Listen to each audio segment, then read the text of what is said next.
One of the real highlights for Seattle this spring has been Jarred Kelenic. 3 home runs already, JP Morosi. Good morning. And is this a harbinger of things to come in the regular season?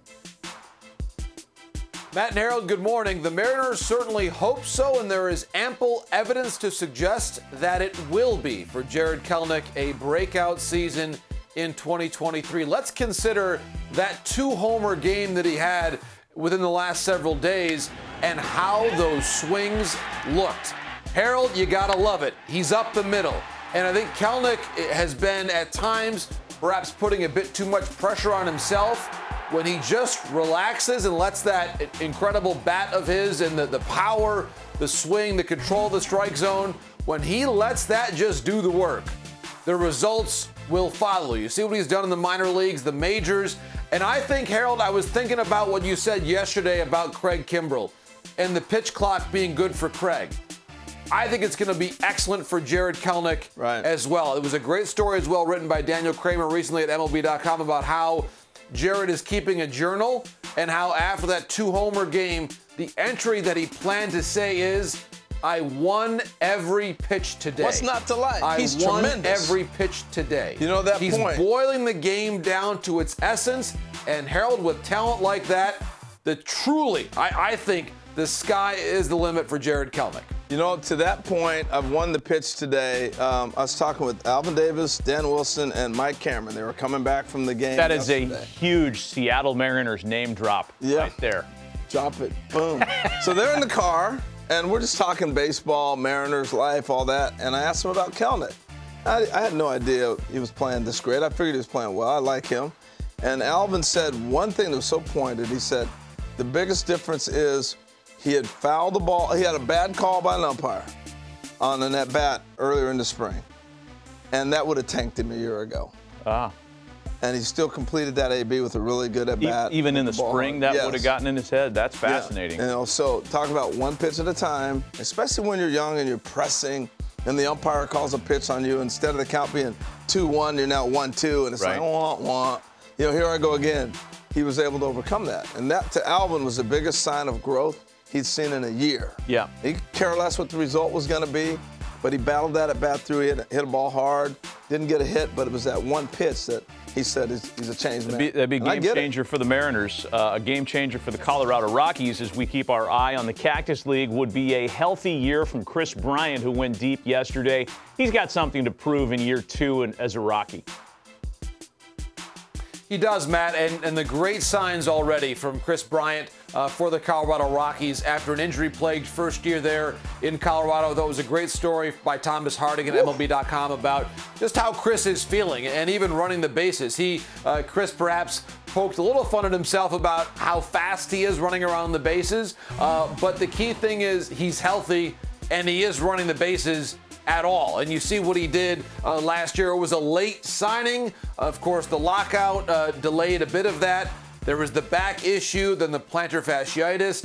The key thing is he's back on the field after playing in fewer than 50 games in his first season with the Colorado Rockies. So when you think about Colorado, yes, Matt and Harold, is going to be a challenging division for them to navigate. But this is just about a former MVP playing like himself again.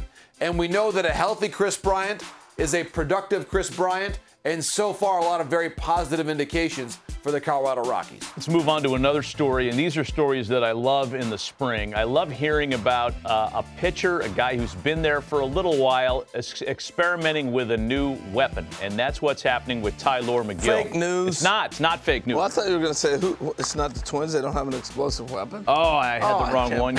Yeah, we're talking about Tylor Megill, who's working on a curveball, and he's getting some fine-tuning advice from a pretty reliable source. Tell us about it. How about this? A curveball lesson from the future Hall of Famer in Max Scherzer. And that's where the inspiration has come for Tylor Megill. A very good outing for him yesterday. And in speaking with reporters afterward, he credited Max for helping to nurture that curveball right now for Tylor Megill. And let's not forget, Tylor Megill was the Mets opening day starting pitcher a year ago. Now, that was not necessarily by design when spring training started, but he is a very talented pitcher who for the first month, 6 weeks or so last year was one of the Mets' best pitchers. Some injuries took over after that, but the key thing is he's healthy and feeling very good. And so there's been a lot of talk about pitchers who left, pitchers who arrived to the Mets, like Justin Verlander, and of course Jacob deGrom no longer there.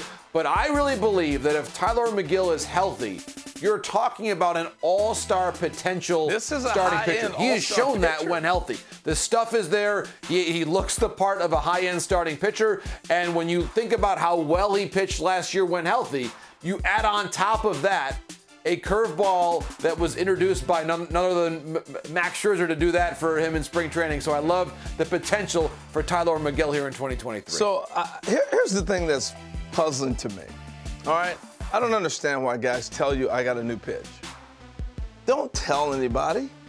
Drop that on them in a game. Let them go back and go, wow, hold it, he's got a new curveball. With the way information's exchanged now, that's going to be a secret for about, an at-bat or two before somebody online tracks the pitch, and then it ends up on Brooks Baseball or Fangraphs or anywhere else you can go for free information. I don't know. I put that under the Matt false hustle category because it is. It's false hustle. Oh, Scherzer taught me a curveball. Why tell everybody? I want to see in the game if you got a hook. And all of a sudden, every hitter goes, hold it, he was fastball slider. I'm starting to see a curveball. He's got a new cutter now. He has a changeup. It could also be, Bolshoi. It could be like, I've got a curveball now, right? And he doesn't have a curveball. It could be just a big okey doke. Yeah, it could be. So we'll see. I love it. See if I like he that. unchains that like during the season. Hey, Matt's got a new song coming out. Just telling you, JP. I do? No, I'm just, whatever. Let's keep you in the NL East and talk about the Phillies and a young prospect who would like to think he's in line for a rotation spot once the opening bell rings at the end of the month. And that's Andrew Painter. You've been painting a picture on him for a while, JP. Look at the wordplay coming out of Harold this morning. We have been, Harold, and fortunately for me and for the Phillies, he delivered yesterday, Harold, because he earned some rave reviews in that start against the Minnesota Twins, the highly anticipated 19-year-old. How often do we say those words? A 19-year-old rotation candidate. Wow. Harold, he does not look like a 19-year-old on the mound. That is a very mature repertoire that he's got. He handled himself very well. Just old. My goodness. Everything about Andrew Painter. So he's a proud graduate of Calvary Christian School there in South Florida. So here we have, since the turn of the century, only 4 pitchers to debut before turning 20 years old. Luciano Urias Bundy and Felix Hernandez. I remember well, I actually covered Felix's debut back in the great city of Detroit in 2005. So that is a very short list. Now, for Andrew Painter to join that list, his birthday, guys, actually falls in the first half of April. So if Painter is going to join that list, he'd better make the opening day roster, which, again, by all accounts, you look at the reviews, Rocco Baldelli, what Carlos Correa said yesterday about how impressed he was. I'm telling you, this is going to be one of the big stories across Major League Baseball this spring. Let's hope for it. Let's hope for it.